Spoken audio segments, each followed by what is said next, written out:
Aquí comienza otro podcast de Ingeniería UD. Conéctate para desconectarte de lo habitual. La Facultad de Ingeniería de la Universidad Distrital Francisco José de Caldas te da la bienvenida a nuestra segunda temporada de contenido. Inteligencia UD, aprendiendo de la inteligencia artificial, parte 2. Bienvenidos al capítulo número 2.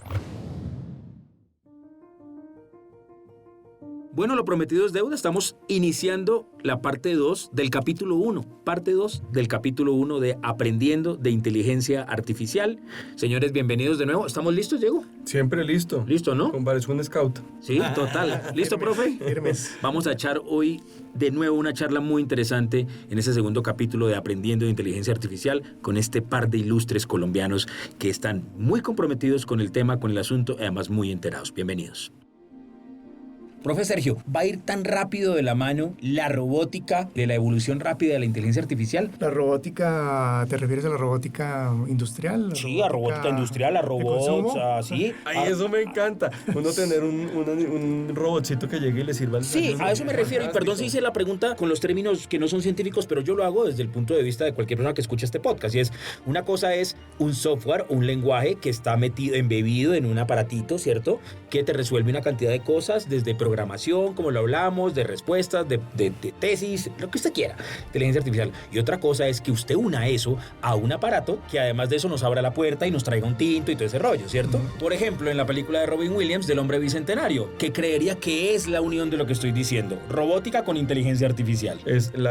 ¿Cierto? Así es. Un robot inteligente. Ahí voy a mi pregunta. ¿Cree que va a evolucionar tan rápido el tema de robótica o va un poco más lento? No, indudablemente, porque como tú mencionaste ahorita, inteligencia artificial es principalmente software. ¿Sí? Y robótica une dos componentes, que es hardware y software. Entonces, en la medida en que software vaya evolucionando en términos de inteligencia artificial, lo van a poder ir adaptando y utilizando. Hay una empresa, se llama Boston Dynamics, que es una de las empresas más... ¿Qué tal esa belleza? Cuéntenos. Más avanzadas en términos de robótica, ¿no? Son que tienen unos perritos los famosos perritos que caminan, salen por ahí que ya no se caen porque tienen tanta dinámica que pueden pasar huecos, montañas, de todo. Son súper avanzados. Y ellos ya le están incorporando el motor de ChatGPT para entender, digamos, o para darle instrucciones al robotcito, por ejemplo, para que traiga un objeto dentro de la casa, vaya hasta la mesa, vaya a mi mesita de noche y tráigame el libro que tengo allí y me lo traiga aquí a la sala. Le dices el comando o la instrucción así con conversación normal, y el que lo está interpretando es el motor, el lenguaje de ChatGPT. Ya se lo incorporaron. Entonces, claro, en la medida en que vaya avanzando el software de inteligencia artificial, pues los fabricantes de hardware y de robótica lo van a ir incorporando. La inteligencia artificial va a lograr que la biónica evolucione, porque lo que no ha logrado la biónica era que conversara el cerebro con la parte biónica. Pues ahí hay muchas compañías que están invirtiendo billones. Si tú me preguntas, yo creo que se va a lograr. No es una tarea fácil. Digamos que hay personas que dicen que hacia futuro el ser humano va a empezar a adoptar implantes que le permitan elevar su capacidad cognitiva, que le permitan elevar su capacidad visual. Digamos que te pongas unos lentes de contacto y ya no veas como un ser humano, sino como un águila. Es muy seductor eso, ¿no? Imagínese que uno va a vivir 90 años, pero que los viva bien. Tómese esta pastillita, no, póngase esta cosita. Y hasta los 90 va a vivir tranquilo. Es muy sexy el concepto. Demasiado. Profe, el reto académico, ¿hacia dónde debe ir la academia en esto? Yo creo que esa es una de las preguntas del millón, porque el hecho de, digamos, la gran explosión, el boom de la inteligencia artificial que estamos viendo hoy en día, en parte se debe a este desarrollo de los modelos de lenguaje, grandes modelos de lenguaje, que en cierto modo han logrado o nos han permitido tener una interfaz de conversacional mediante el lenguaje natural con la máquina, que la máquina responda de una manera coherente y convincente. Entonces, eso tiene, ¿por qué hay ese boom? Porque la aplicación de eso es gigantesca. En muchas industrias, en muchos modelos de negocio, no necesariamente solo negocios, sino también, por ejemplo, modelos de educación. El hecho de poder tener un manejo conversacional coherente con una máquina plantea pues oportunidades para automatizar ciertas labores que se utilizan mucho, particularmente pues en el ámbito educativo, en las clases, en la academia, en los cursos. Entonces yo creo que nos plantea muchas inquietudes y muchos retos y oportunidades acerca de si estas herramientas deben incorporarse a los currículos actuales de enseñanza en las diferentes facultades, en particular en ingeniería y mucho más aún en ingeniería de sistemas, o para ir todavía más detallado en el área de programación, que es en la que yo trabajo, y de inteligencia artificial. Eso es una herramienta súper poderosa, que es una herramienta que no podemos dejar de lado porque nos permite, de hecho, automatizar también el proceso mismo de la codificación del programa, lo que llamamos programación. Ya el mismo modelo ChatGPT, por ejemplo, tú le puedes dar la especificación en lenguaje natural: necesito un programa que tome estos datos de estas columnas, que calcule estos valores y que lo ordene por esta condición, y él te va a escribir el programa en lenguaje de programación, en Python, en Java, en lo que tú quieras. Entonces eso plantea interrogantes acerca de si tenemos que seguir enseñando la programación como veníamos haciéndolo, que es un profesor o un tutor experto que conoce del lenguaje porque tiene una gran experiencia en él, le va a enseñar a los estudiantes cómo escribir en ese lenguaje. O si ahora podemos tener una herramienta que el mismo estudiante puede personalizar, puede tener a su lado, digamos, para que le vaya enseñando cómo se programa en ese lenguaje de programación, y él vaya acomodándose su estilo de aprendizaje también, y que le vaya, digamos, facilitando y le vaya potenciando su proceso de aprendizaje. Y el profesor se va a decir: oiga, ¿y este profesor sí lo necesitamos o no? Pues claro que lo necesitamos, pero ya no lo necesitamos para hacer la labor que estaba haciendo antes. Ahora lo necesitamos para que haga una labor mucho más creativa, mucho más inteligente y mucho más también provechosa, digamos, para aprovechar su experticia, la que él tiene, que es la de acompañar al estudiante en una especie de... Hay que invertir el modelo, una especie de aula invertida. Y no está bueno, eso está bueno. No es que pongamos el salón patas arriba, Ajá. no, sino que cambiamos la forma de enseñanza a que el estudiante adquiere, o sea, el profesor deja de ser el medio de transmisión de conocimiento. El estudiante la puede adquirir ahora, muy fácilmente. Claro, antes lo podía hacer con internet y, digamos, todas las fuentes de información que habían. Nosotros, que somos un poco más... clásicos que los muchachos que nos acompañan. Menos Diego. Cuando tuvimos que estudiar, la fuente de información era la biblioteca, claro. El profesor, obviamente, la biblioteca, y el que era afortunado y tenía una suscripción a una revista científica. Hoy es OnlyFans. Bueno, pero no, hoy tienes otro tipo de... Sí, pero hay información. De aprendizaje. Pero tienes Wikipedia, tienes las revistas científicas, todo en línea. Sí. O sea, los muchachos de hoy en día tienen una capacidad, digamos, una cantidad impresionante de fuentes de información que podrían aprovecharla. Pero ahora estos modelos ChatGPT te puede dar la información, pero personalizada, arreglada de una vez en un formato, en una explicación coherente, que no necesitas ni siquiera desgastarte en ubicar las diferentes fuentes y componer, digamos, la información que estás buscando, sino que ya te la va a dar toda bien preparadita. Ahora, eso no significa que debas, digamos, dejar de lado el tema de filtrar la información, de tener cierta capacidad de discernimiento acerca de si es información válida o no. Eso todavía lo necesitas, como lo necesitabas antes con los motores de búsqueda. Pero sin lugar a duda, ahora se te facilita más el proceso de búsqueda, y se te facilita que se te presenta en una manera en la que es más fácil para que tú la digieras.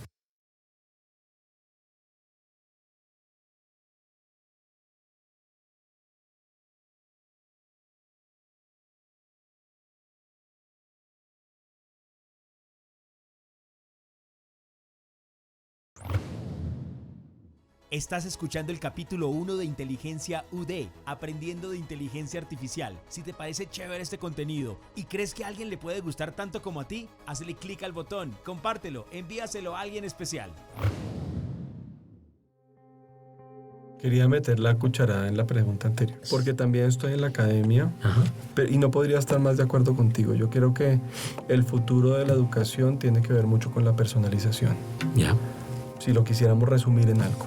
Y es la capacidad realmente de poder proveerle contenido a cada uno de los estudiantes que lo potencialice de verdad. Un tutor personalizado. Claro, porque es que la individualidad del ser humano es individual. Entonces, si nosotros como humanidad logramos entregarle a cada ser humano lo que realmente pueda llevarlo a un nivel diferente, a nivel en su potencial, creo que ahí estamos haciendo un cambio importante. Ese para mí es como el culmen, de verdad, tú tienes X números de estudiantes, realmente entregarle un pensum personalizado a cada uno, con herramientas que lo potencialicen como ser humano. Creo que ese es el deber ser. Para complementar, si tenemos el tutor personalizado, el estudiante va y adquiere, digamos, recibe conocimiento a través de esa herramienta y ahora necesita venir al aula, a la universidad, ¿a qué? A hacer una labor diferente con el profesor, a construir colaborativamente. O sea, el profesor se convierte en un compañero de estudio, de desarrollo de proyectos, un compañero de trabajo, que ya no le va solamente a enseñar los conceptos, sino que los va a aplicar con él o le va a resolver las dudas que al momento de aplicarlo necesita el muchacho, digamos, la orientación. Ese es el nuevo papel del profesor. Y el nuevo papel de la universidad es brindarle tanto ese escenario o esos espacios para que pueda construir colaborativamente, ¿sí? Entonces ya el profesor no dicta la clase en la universidad y deja las tareas para la casa, sino que los estudiantes toman la clase en su casa y vienen a hacer tareas con el profesor.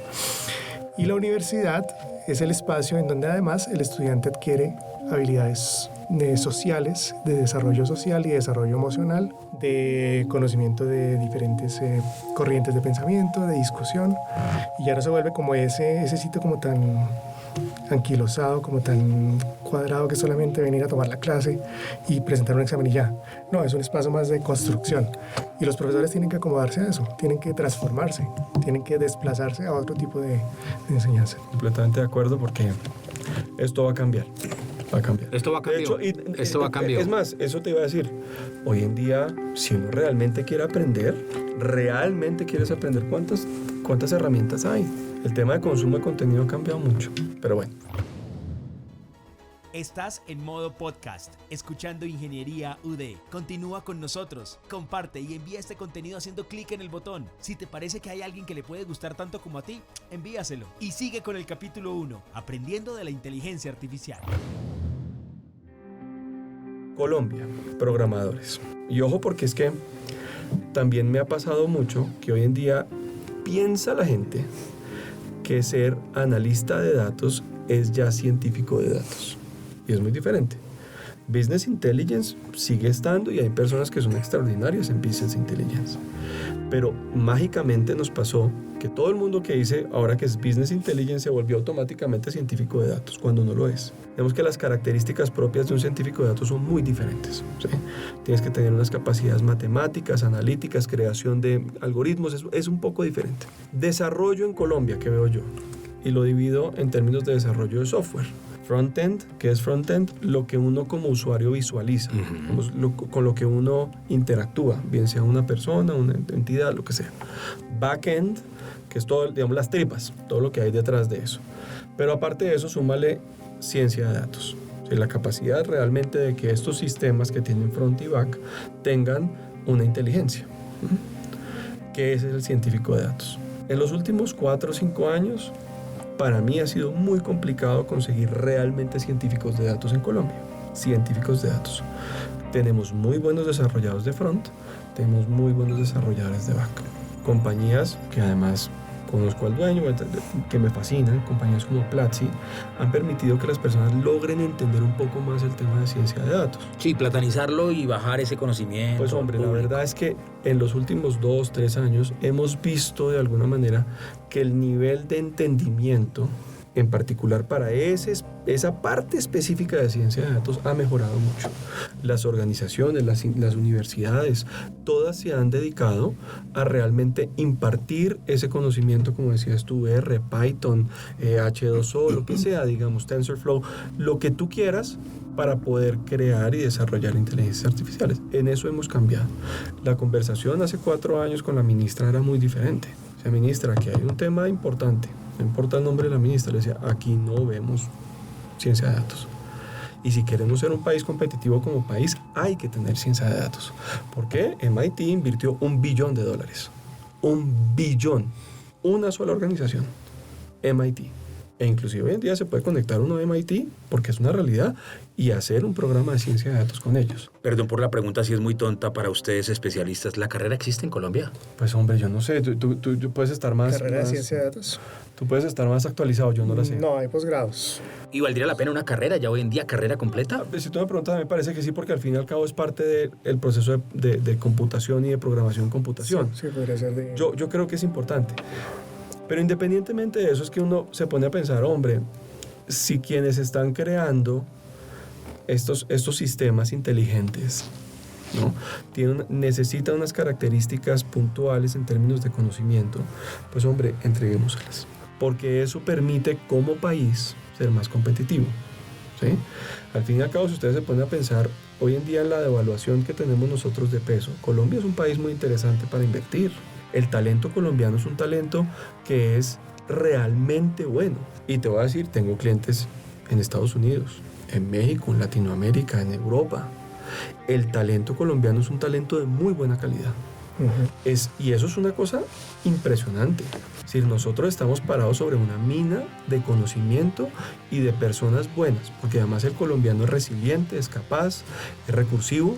Nosotros como colombianos tenemos no solamente históricamente un tema difícil como Colombia, pero además tenemos gente muy buena, tenemos una potencial enorme. Entonces, ¿qué creo yo? Por supuesto, hay que invertirle como gobierno, como academia, como todo, a permitir que muchas de las personas que están en este momento estudiando y que quieren estudiar y aprender de esto, tengan las capacidades de hacerlo, porque para allá va el sistema. Y lo que te digo, en los últimos 2, 3 años he visto un cambio importante. Hemos mejorado. En mi concepto nos falta mucho, pero digamos, pienso que esto está siendo más impulsado por el sector privado, y ahí es en donde yo creo que hay una campana de hombre, tenemos que trabajar más como país. Pero al fin y al cabo yo sí creo que vamos por un buen camino, podríamos ir por un mejor camino, sí, porque yo sí pienso que hay un talento impresionante aquí en este país. Es decir, me agrada, me fascina poder tener conversaciones con muchachos, con personas, te digo muchachos,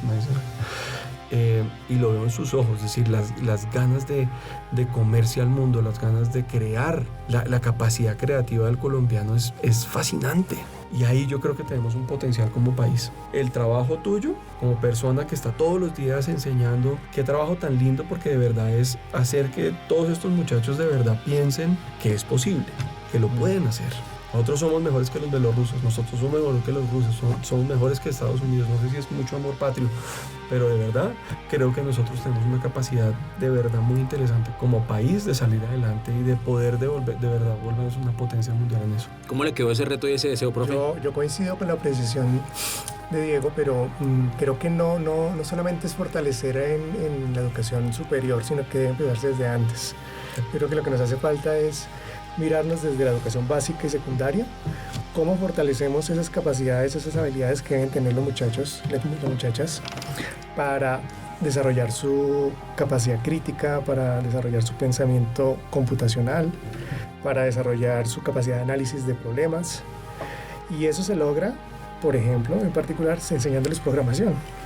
Porque precisamente la programación es una herramienta que te ayuda a mirar el mundo desde esa perspectiva, desde una perspectiva problemática, y que tienes que analizar, digamos, críticamente para encontrar la solución a través de diferentes componentes que se entrelazan, que se deben diseñar, que se deben probar, etc. Entonces, si comenzamos a fortalecer desde las tempranas edades en el colegio el pensamiento computacional a través de buenas bases desde el colegio en programación, porque es que lo que vemos en la universidad pública, y por eso yo añadiría que no solamente se requiere de esfuerzo de inversión privada, sino también público, es decir, de gubernamental y de política estatal, invertir en recursos de educación en computación, porque la diferencia es muy notoria entre los muchachos y muchachas que llegan de colegios públicos y de colegios privados, y prácticamente lo que nos toca en las universidades públicas es como nivelarlos, claro. y no comenzar a partir de ya del nivel alto a desarrollar nuevas competencias y nuevas habilidades que permitirían que pues avanzáramos más rápido y comenzáramos a pensar en proyectos mucho mejores. Entonces creo que sí se requiere también de más apoyo, tanto del sector público como privado, y inclusive para los que quieran programar o no, como tú decías, para los que quieran, por ejemplo, pintar, pero no tengan habilidad para pintar, como yo. Ahora hoy en día con esas herramientas... Mi hija pinta mejor que yo de 6 años. Claro, pero fíjate que con estas herramientas, con estos modelos Midjourney, ¿sí? Tú puedes ahora programar Midjourney. ¿Cómo lo programas? No lo programas con un lenguaje de programación, no con Python. Lo programas con lenguaje natural. Pero hay que aprender a saber cómo decirle ese lenguaje natural, lo que denominan el iniciador, el prompt. Que tú le dices, quiero una imagen que tenga un unicornio y de fondo unas estrellas y no sé qué dentro de mar. Pero si no se lo escribes bien y no tienes la capacidad de abstracción de qué es lo que quieres, cómo expresarlo, cómo cada componente va a quedar allí reflejado, no vas a poder generar la imagen que quieres. Pero hoy fácilmente una persona, digamos, podría dedicarse a la pintura, ser un pintor sin necesidad de algún día tomar un pincel. Simplemente con el computador Midjourney y a través de una impresora en lienzo o algo así, puede generar sus cuadros y generar su propio estilo, ¿sí? Hacer un Picasso bot. Hoy en día lo puede hacer. Eso es como yo, ustedes no se imaginan lo bueno que soy bailando salsa en mi mente, pero vaya, bájelo a los pies. 2 preguntas finales muy cortas. Estamos en nuestro segundo capítulo. ¿A cuánto estamos de que las aplicaciones de inteligencia artificial reemplacen los motores de búsqueda y ya entren en desuso? No, pero es que es una pregunta para Walter Mercado. No. A ver, que ya gente ya no busque Google y que ya, eso ya, que ya me voy mejor a mi ChatGPT, que allá busco toda. Bueno, son dos enfoques diferentes de búsqueda, ¿no? Yo creo que no sé si lo va a reemplazar o lo va a complementar. De hecho, la estrategia que está asumiendo Google es la de complementar. Entonces, el nuevo motor de búsqueda de Google y el de Microsoft, lo que tiene es, tú le pones la consulta, pero también te bota el resultado del modelo generativo. Entonces, yo creo que se van a fusionar. Se van a fusionar y eso se está viendo desde ya. Entonces, yo creo que hacia eso va a evolucionar muy pronto. Yo creo que un horizonte de 2 años. Llegará un momento donde yo, en vez de entrar a mi cosita de la G de Google, del teléfono, al redondito, a mi circulito, para que entendamos, ahí mi iconito, entre más bien al de mi inteligencia artificial. Va a pasar y allí lo tengo más bien todo. Sí. ¿Qué pasa? Esa fue una pregunta que me hicieron la semana pasada, que estaba en Mérida, en México, con un grupo de personas que son líderes, digamos, de medios impresos y medios digitales. Esta misma pregunta me la hicieron y esto es lo que yo pienso. El concepto de motor de búsqueda, el concepto de motor de búsqueda tiende siempre a cambiar. ¿Qué es un motor de búsqueda? Un portal que te permite a ti llegar a un contenido. Eso es un motor de búsqueda. ¿Sí? Te abre las puertas para llegar a un contenido. La misión de Google, ¿cuál es?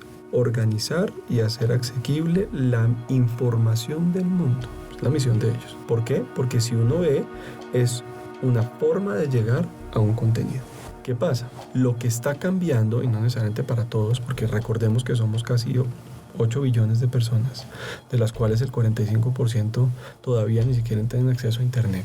La forma en la que nosotros vamos a buscar es probable que sí va a cambiar. Y es más, para ponerlo mejor aún, el dispositivo móvil, lo que tenemos hoy en día como celular, el día en que desaparezca, esto también va a cambiar.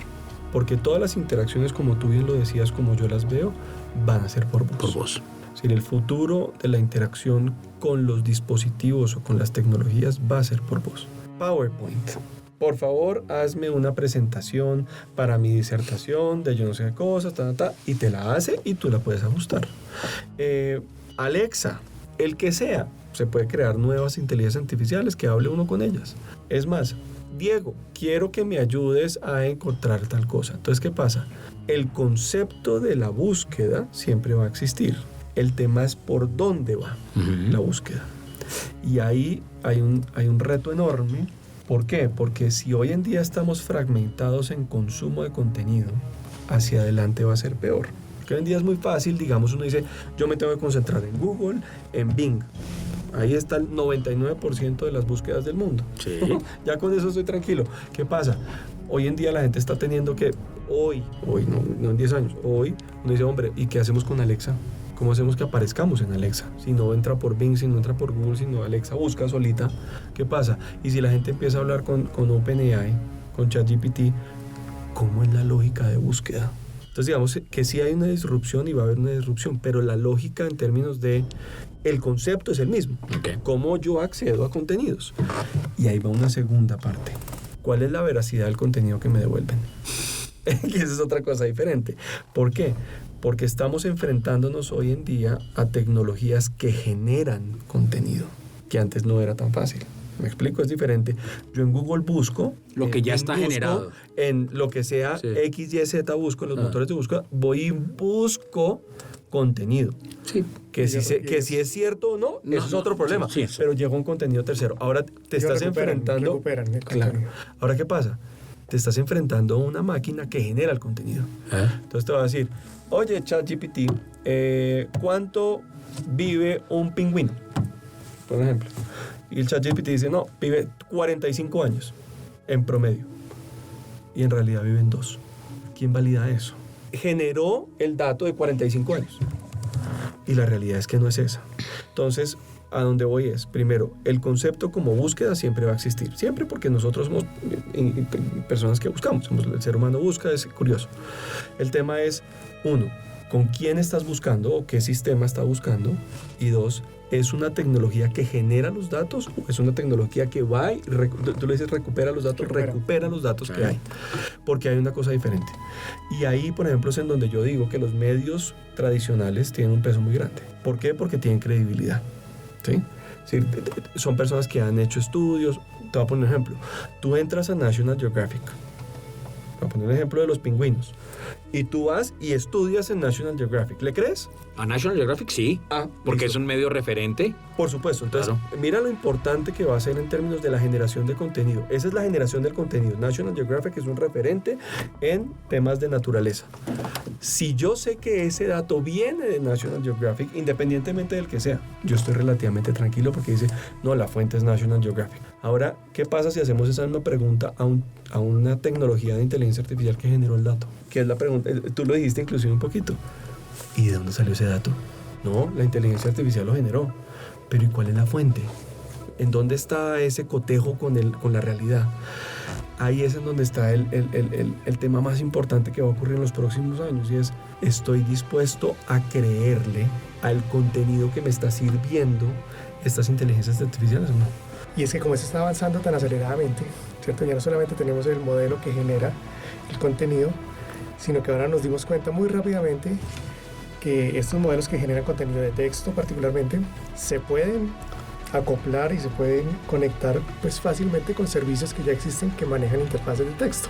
Entonces eso nos da la oportunidad de comenzar a automatizar el proceso que realiza el modelo como ChatGPT, automatizarlo para que genere tareas, subtareas que se comuniquen con servicios conectados a internet y que automaticen el desarrollo de algunas tareas. Entonces yo puedo, por ejemplo, hacer la reservación de tiquetes aéreos a través ChatGPT me procesa el lenguaje, me genera estructuradamente qué es lo que quiero, la fecha, la hora, el destino, con qué características, etcétera, y ese se hace la interfaz con el otro servicio y lo automatiza. Con un despegar, por ejemplo. Por ejemplo. Sea, y te hace todo. Entonces esos son agentes inteligentes, ¿sí? O auto-GPTs también los llaman. Sí, que ahora pueden, entonces, imagínate, ya no solamente la consulta va a seguir existiendo y todo, pero ahora la podemos automatizar.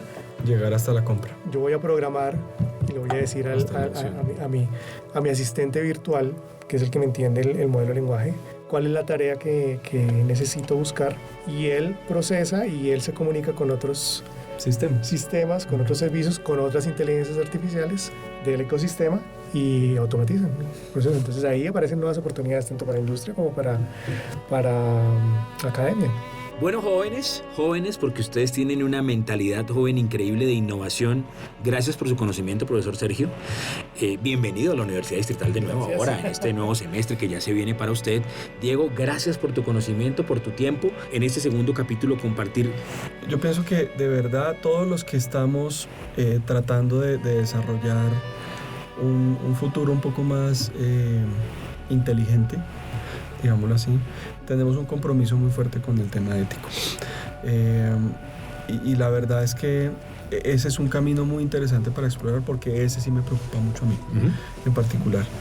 Veo mucho desconocimiento, así como hay personas como nosotros que llevamos desarrollando inteligencia artificial para bien, hay personas que la están desarrollando para mal. Es decir, para hackear, para robar, para hacer atentados. Digamos que la situación, así como tenemos un lado bueno de la fuerza, tenemos un lado también malo de la fuerza. Y ahí hay un tema importante en términos de qué debemos hacer, ¿no? y cómo podemos controlar. Entonces es una conversación muy interesante, muy difícil, digamos, creo yo, porque todavía falta mucho conocimiento y todavía falta mucho desarrollo. Apenas estamos empezando en este mundo de inteligencia artificial, pero definitivamente creo que es un tema a hablar, porque yo esperaría que todas las personas que nos están oyendo hoy en día empiecen a desarrollar esto en pro del bien. ¿sí? Muy bien. De hacer cosas buenas, de lograr un futuro mejor, de asistir al ser humano como lo hemos venido hablando, de realmente lograr que nosotros como humanos lleguemos a un nivel diferente en términos de capacidad, de costo-eficiencia, de productividad. Diego, ¿cuál es la red social preferida tuya para que te contacte la audiencia? Porque te van a querer contactar. Pues hombre, yo estoy en todas, pero creo que digamos desde el punto de vista de negocios, yo la que más uso es LinkedIn, aunque tampoco es que le ponga mucha atención a las redes sociales últimamente. Buscan Diego Páramo y ahí está facilito, me encuentran fácil por LinkedIn. Pues también tengo las otras, digamos que no es que comparta tanto contenido, en donde he compartido más es en LinkedIn, sobre todo blogs, pensamiento, etcétera, digamos ahí es en donde pueden encontrar más información. Y también he creado una nueva página específicamente de lo que estoy desarrollando, etcétera, que se llama Pulse Up, Pulseup, pulseup.ai. Ahí pueden mirar un poco lo que estoy haciendo, etcétera. Ahí estoy poniendo algunas cosas de blog que he desarrollado, y sobre todo porque creo que bienvenido cualquier comentario, me escriben, etcétera. Porque digamos a mí sí me gusta entender mucho lo que está viendo la gente, digamos, el compartir y hablar. Entonces, ahí bienvenidos y cuando quieran me escriban. Muy bien, profe Sergio, gracias. Dejar como el mensaje de que en última la inteligencia artificial es una tecnología, simplemente es una herramienta. Como toda tecnología herramienta, lo que busca es el bienestar de las personas. O sea, lo que nos interesa más finalmente son las personas. Cómo mejorar en todos los ámbitos, en el ámbito laboral, en el académico, en el estudio, en el familiar, en la recreación, etc. Entonces, sin duda habrá muchos temas más para hablar, para discutir. El tema de la ética, por supuesto, que es sumamente importante. Es terreno resbaladizo porque al ser tan novedoso esto, pues tenemos mucho desconocimiento. Ni siquiera sabemos digamos, cuál va a ser la forma más adecuada para controlarlo, para regularlo. Entonces, en sí mismo, la ética de la inteligencia artificial también es una área de investigación, también es un área que se está desarrollando. Así que tela por cortar, hay muchísimo allí también. Muchas gracias y, por supuesto, aquí estaremos.